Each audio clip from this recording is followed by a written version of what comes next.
நமக்கு வெற்றி பூக்கள் பூத்து குலுங்குவதை பார்க்க ஹோல்ட் எ கப் என்று சொல்லியிருந்தேன். வெற்றி கோப்பையை கொண்டு வெற்றி கோப்பையை அடைய முடியுமா? என்னவெல்லாம் கொண்டு அந்த கோப்பையை நிறைக்க வேண்டும் அப்படின்னு நீங்கள் தெரிஞ்சுக்க வீடியோவை தொடர்ந்து பாருங்கள். அதுக்கு முன்னால் நான் திருமதி கே ஜோதி. என் பல பரிமாணங்களில் நான் என்னை ஒரு ஆசிரியையாக முன்னிலைப்படுத்துவதில் ரொம்ப பெருமை அடைகிறேன். காஸ்மிக் எனர்ஜி சேனல் மூலமாக உங்கள் அறிவை கூர்த்திட்ட மெருகேற்ற எனக்கு ஒரு வாய்ப்பு கிடைத்ததற்கு ரொம்ப சந்தோஷம் எனக்கு. வாங்க அந்த கப்பில் என்ன நிரப்பணும் அப்படிங்கிறத பார்க்கலாம். அதுக்கு முன்னால் ஹோல்ட் எ கப் அப்படிங்கிற ஷார்ட்ஸை நீங்கள் பார்க்கல அப்படின்னா அதையும் போய் பார்த்துட்டு வாங்க. நான் அதை டிஸ்கிரிப்ஷனில் ஆட் பண்ணுறேன். நீங்கள் வெற்றி கோப்பையை அடைய உங்கள் வெற்றி கோப்பையில் என்னென்ன பொருட்களை சேர்க்கணும் அப்படிங்கிறத நம்ம பார்ப்போமா? என்னென்ன பொருட்கள் அப்படிங்கிறத விட சரியான அளவில் சரியான பொருட்களை சேர்க்கணும் அப்படிங்கிறது தான் முக்கியமான விஷயம். முதலாவதாக நீங்கள் சேர்க்க வேண்டிய இன்க்ரீடியன்ட்ஸ் என்ன அப்படின்னு பார்த்தா ஆட்டிடியூட் அண்ட் அப்ரோச். அதெல்லாம் என்கிட்ட நிறையா இருக்குது சிஸ்டர் அப்படின்னு நீங்கள் சொன்னால் ஹோல்டான், ப்ளீஸ் ஹோல்டான். நிறைய இருக்க வேண்டாம், சரியான அளவாக இருந்தால் போதும். அந்த அளவு என்ன அப்படிங்கிறத ஒரு ஷார்ட் ஸ்டோரி மூலமாக பார்க்கலாம். ஒரு சீப்பு தயாரிக்கிற நிறுவனத்தில் மார்க்கெட்டிங் டிபார்ட்மெண்ட்டுக்கு ஆளுங்களை எடுக்கிறாங்க. நிறைய லெவல்ஸ் ஆஃப் டெஸ்ட் ஸ்டார்ட் பண்ணிவிட்டு அதெல்லாம் கடந்து 2 நபர்கள் மட்டும் கடைசி ரவுண்டுக்கு வராங்க. அதாவது ரிட்டன் டெஸ்ட், ஜிடி எல்லாம் முடிச்சுட்டு இப்போ லாஸ்ட்டாக personal interview and skill set அந்த செக்கிங்க்கு வராங்க. அந்த நேரத்தில் அந்த 2 நபர்களுக்கும் ஒரே மாதிரியான டாஸ்க் அசைன் ஆகுது. அதாவது அந்த நிறுவன தலைவர் என்ன சொல்கிறாங்க அப்படின்னா, இங்கேருந்து ஒரு 20 கிலோமீட்டர் தொலைவில் ஒரு புத்த மடாலயம் இருக்குது, அந்த இடத்துல போய் நம்ம கம்பெனிக்கான சீப்புக்கான ஆர்டர்ஸ் வாங்கிட்டு வாங்க அப்படின்னு சொல்கிறாங்க. சரின்னு சொல்லி 2 நபர்களும் கிளம்புறாங்க. முதலாவது நபர் இங்கேருந்து போகிறாங்க. போன உடனேயும் அவருக்கு ஒரே ஷாக்கிங். ஏன்னா அந்த மடாலயத்துக்குள்ளார ஒரு 20-30 துறவிகள் இருக்கிறாங்க. ஆனால் அவங்க தலையில் புத்த துறவிகள் எப்படி இருப்பாங்க?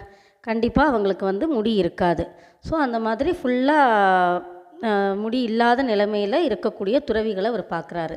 பார்த்தோன்னே முதலாவது நபருக்கு ஒரே ஷாக்கிங். இங்கே நம்ம எப்படிடா அந்த சீப்பு வாங்கிக்கோங்கன்னு நம்ம சொல்ல முடியும் அப்படின்னு யோசிக்கிறாரு. உள்ளே போய் எல்லாத்தையும் சுற்றி பார்த்துட்டு அந்த புத்தருடைய போதனைகள் அதெல்லாம் படித்து பார்த்து எல்லாம் பண்ணிவிட்டு திரும்ப வராரு. வந்துட்டு அந்த நிறுவனர்கிட்ட போய் சொல்கிறாங்க, அங்கே தலையில் யாருக்குமே முடியல, அந்த இடத்துல நான் போய் எப்படி சீப்பை விற்க முடியும் அப்படின்னு சொல்லிட்டு வந்துடுறாரு. 2வது நபர் அங்கே போகிறாரு. போன உடனேயும் அவரும் அதே மாதிரி உள்ளே போய் பார்க்குறாரு. அவருக்கும் ஒரே ஷாக்கிங் தான். இந்த சிச்சுவேஷனை பார்த்தோன்னே ஒரு நிமிஷம் அவர் யோசிக்கிறாரு. இதே மாதிரி உள்ளே சுற்றி எல்லாம் பார்த்து எல்லாம் பண்ணிவிட்டு அந்த தலைமை மடாதிபதி கிட்ட போய், ஐயா நான் வெகு தொலைவிலேருந்து உங்கள் ஆசீர்வாதத்துக்காக வந்திருக்கேன் அப்படின்னு சொல்கிறாரு. சரின்னு சொல்லி அவர்கிட்ட ஆசீர்வாதம்லாம் வாங்கின பிறகு, நான் கொஞ்சம் என்னை ரெஃப்ரெஷ் பண்ணிக்கணும்னு நினைக்கிறேன் அப்படின்னு சொல்லி கேட்குறாரு. இவங்களும் அதற்கான இடங்களை காமிக்கிறாங்க. வாங்கிட்டு ரெஃப்ரெஷ் பண்ணிட்டு வந்தோடனையும், ஐயா எனக்கு தலைவாரிக்கிறதுக்கு சீப்பு இருக்குமா அப்படின்னு கேட்குறாரு.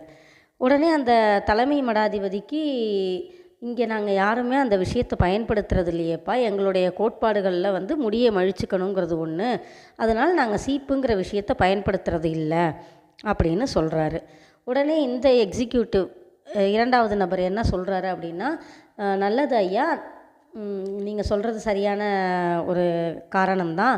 ஆனால் உங்களை பார்க்குறதுக்கு இங்கே நிறைய ஜென்ரல் பப்ளிக் வருவாங்க இல்லையா, பக்தர்கள் வருவாங்க இல்லையா, அவங்க இந்த மாதிரி ரெஃப்ரெஷ் பண்ணும்போது அவங்களுக்கு கொடுக்கறதுக்கு நீங்கள் இங்கே வச்சுக்கலாமே.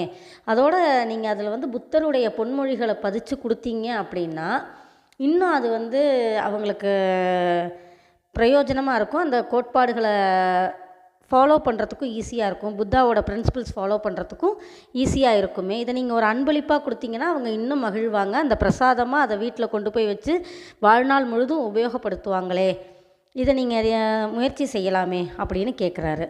உடனே அந்த தலைமை மடாதிபதிக்கும் ரொம்ப ஒரு எக்ஸைட்மெண்ட் ஆகிடுச்சு. கரெக்ட் தானே, நம்ம எப்படி நம்ம பிரின்சிபலை ப்ரீச் பண்ணுறது, மக்கள்கிட்ட எப்படி நம்மளுடைய புத்தருடைய கொள்கைகளை பரப்புறது, இது ஒரு நல்ல விதமாக இருக்கே அப்படின்னு அக்செப்ட் பண்ணிக்கிட்டு, சரி இதை பற்றி நான் யோசிக்கிறேன் அப்படின்னு சொல்லும்போது, அப்படி பார்த்தா நான் இந்த சீப்பு நிறுவனத்தில் தான் நான் வேலை பார்க்குறேன். நீங்கள் எனக்கு அந்த ஆர்டரை கொடுத்தீங்க அப்படின்னாக்கா நான் அதை சிறப்பாக செஞ்சு உங்கள்கிட்ட கொண்டு கொடுக்குறேன் அப்படின்னு சொன்னோன்னே இவருக்கு ரொம்ப சந்தோஷமாக போயிடுது. சரிப்பா, நான் முதல்ல ஒரு 1000 சீப்புக்கு ஆர்டர் எடுத்துக்கோங்க அப்படின்னு சொல்லி கொடுத்துட்டு இவரை நல்லா ப்ளஸ் பண்ணியும் அனுப்புகிறாரு. This is called approach.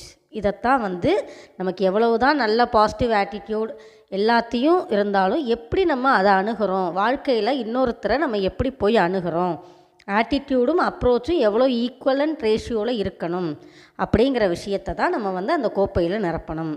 இது மட்டும் இல்லாமல் இன்னும் நிறைய இன்க்ரீடியன்ட் சேர்த்தா தான் அந்த கோப்பை வெற்றி கோப்பையாக மாறும் அப்படிங்கிறத இந்த இடத்துல நான் பதிவு பண்ணிக்கிறேன்.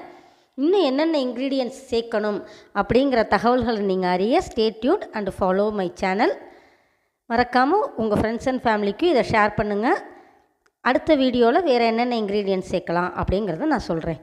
தேங்க்யூ.